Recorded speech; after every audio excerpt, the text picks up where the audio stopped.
शिव मंदिर में जाकर मात्र शिवलिंग का स्पर्श कर लेना।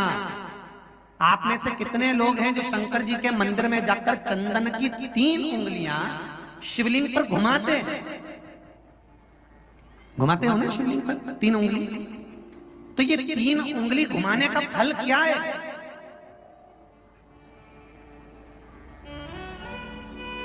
क्या फल है? इस शिवलिंग पर ये 3 उंगली घुमाई जाए तो इसका फल क्या है? तो आपको लगेगा भगवान शंकर को त्रिपुंड लगाना है।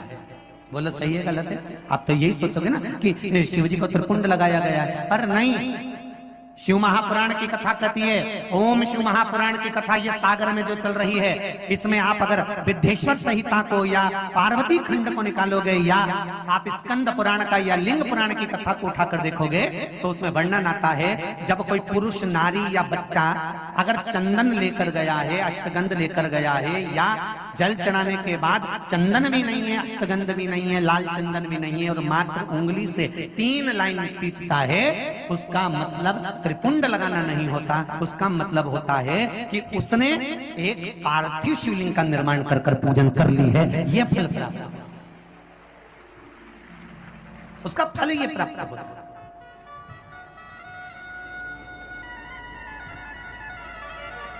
अब आप तो अभी तक सोचते थे कि हमने तो चंदन लगा के, हम तो भगवान को चंदन की लाइन खींच ली, हम भगवान को त्रिपुंड बनाकर आए। त्रिपुंड नहीं,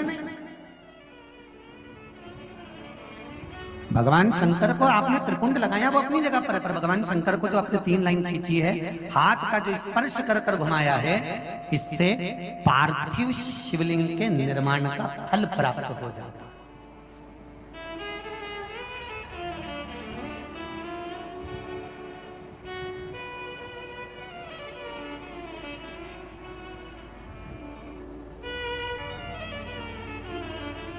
विशेष जब कामना रहती है, विशेष कामना, आज आपका मन कर गया 108 चावल के दाने मेरे को शिव जी को चढ़ाना है, 108 चावल के दाने मुझे आज शंकर भगवान को चढ़ाना। विशेष आज आपके मन में कोई मनोरथ बड़ा है, कोई कामना बड़ी है और बाबा से आपने विनती करी कि मेरा ये कार्य अटक रहा है, आप पूरा करोगे, मुझे विश्वास है। 108 चावल के दाने चढ़ाना है। आपने चंदन लगाया, हाथ की हथेली पर 108 चावल के दाने जो घर से गिनकर लेकर गए हो उसको हथेली में रखा।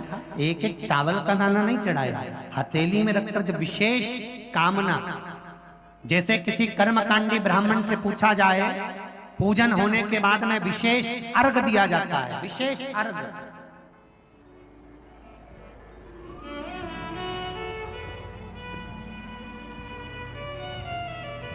उसी तरह विशेष कामना के लिए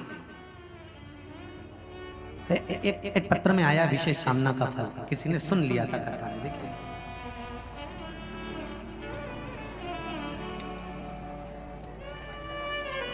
गुरुजी शिव महापुराण की कथा 4 महीने से टीवी पर सुन रही हूं। मेरे छोटे भाई की शादी 5-6 साल से नहीं हो पा रही थी, तब आपने कथा में पशुपति व्रत के बारे में बताया था, अक्षत की पूर्णता के बारे में बताया था। मैंने मेरे भाई के लिए करा और बाबा की कृपा से मेरे भाई की शादी 26 जून की है। मैं शिव बाबा को पत्रिका देने के लिए आया, निमंत्रण पत्र भी ऐसे, पत्रिका भी साथ। विशेष अर्घ की महत्वता जैसे है उसी तरह अक्षत की महत्व विशेष। 108 अक्षत के दाने हाथ में हो और आपकी कामना कर कर जिस कार्य के लिए आपने बाबा को आज स्पर्श किया है, हाथ में लेकर जहां आपने चंदन लगाया है उसी जगह पर हथेली से बाबा को चंदन वाले स्थान पर उस 108 चावल के दाने को रख देना चाहिए, छोड़ देना चाहिए या लगा देना चाहिए। विशेष अर्घ का महत्व किसी कर्मकांडी ब्राह्मण से अवश्य पूछना कि उसका फल क्या होगा। विशेष अक्षत का महत्व शिव महापुराण की कथा का विशेष। अब आपका समर्पण, आप जो देवाधिदेव महादेव को समर्पण कर रहे हो, भगवान शंकर की आराधना कर रहे हो, भगवान शिव की स्तुति कर रहे हो, भगवान शंकर के स्मरण में लगे हुए हो, उसका एक महत्व है, उसका एक सुख।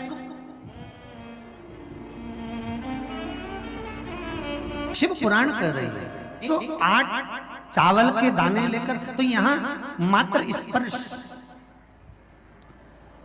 स्पर्श की मूलता कर दी। ध्यान रखिएगा।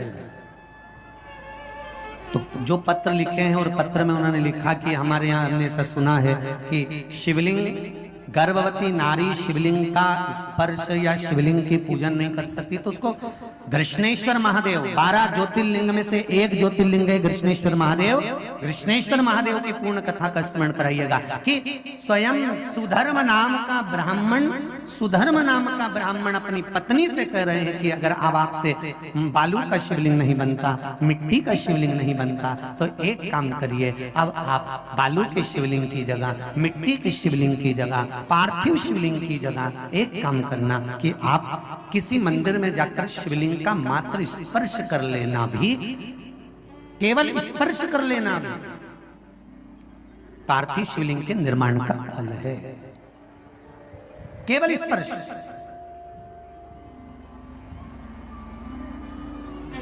आप लोग जाते हैं शिव मंदिर, तो शिव मंदिर जाते हैं तो शिवलिंग का स्पर्श करते हैं? जम के तो बोलो जरा, करते हो सब लोग? तो शिवलिंग का मात्र स्पर्श, केवल छूना नहीं है। स्पर्श का मतलब होता है शंकर भगवान को आप चंदन ले गए हो कि नहीं ले गए हो, अष्टगंध ले गए हो कि नहीं ले गए हो, पर ये तो मुझे विश्वास है कि एक लोटा जल लेकर जरूर जाते हो। जल चढ़ाने के बाद भी अगर आप 3 उंगलियां शिवलिंग पर अगर मात्र घुमा देते हो, तो समझ लो कि आप प्रतिदिन पार्थिव शिवलिंग का निर्माण कर रहे हो और शिवलिंग की पूजन कर रहे हो। प्रतिदिन आप शिवलिंग का स्पर्श मात्र घुमाने पर ही पार्थिव शिवलिंग का निर्माण कर रहे हो।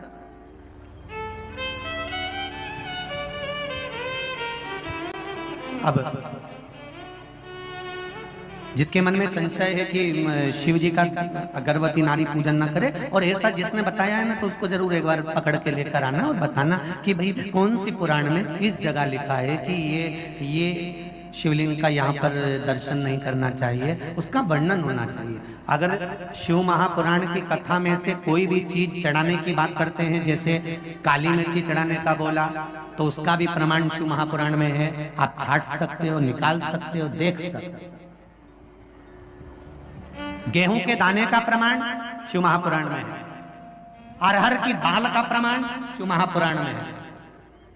दुर्वा के जल का प्रमाण शिव महापुराण में है। डाब के प्रमाण शिव महापुराण में है। चावल का प्रमाण शिव महापुराण में है। कौन कौन सी चीजों से भगवान शंकर के शिवलिंग का निर्माण होता है, यहां तक वर्णन करा गया कि भस्म से निर्मित शिवलिंग का भी पूजन हमारे यहां शिव महापुराण में वर्णन है।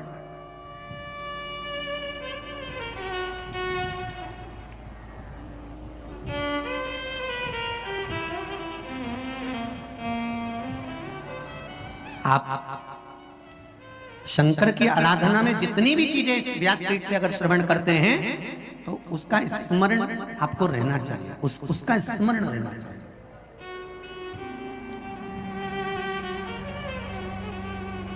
महाराज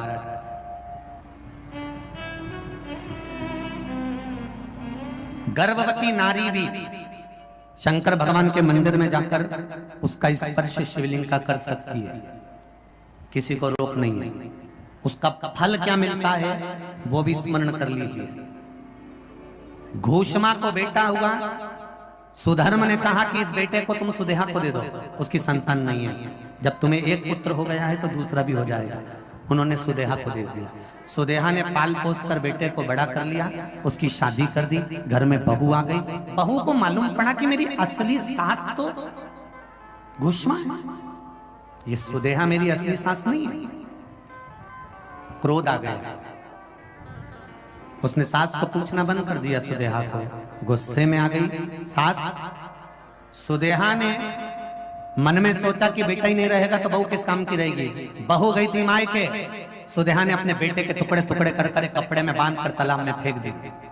अब देखिए, गर्भवती नारी अगर शंकर का स्मरण करती है, पूजन करती है, तो उसके बालक पर कितना फल मिलता है, ये शिव महापुराण की कथा कहती है। तो जिसने आपको कहा कि गर्भवती नारी को शिव जी का स्पर्श नहीं करना चाहिए, उसको ये पूरी कथा सुनाओ कृष्णेश्वर महादेव।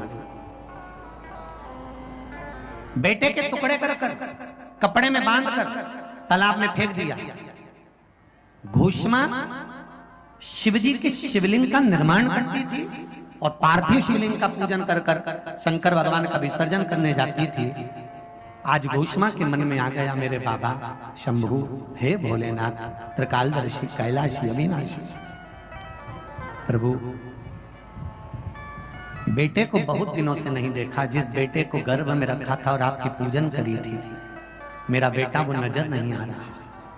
शंकर भगवान ने एक हफ्ते पहले मरे हुए घोषमा के बेटा जो टुकड़ा टुकड़ा हो गया था, उस बेटे को जीवित तालाब से बाहर निकाल दिया। ये गर्भस्थ नारी की शिव आराधना का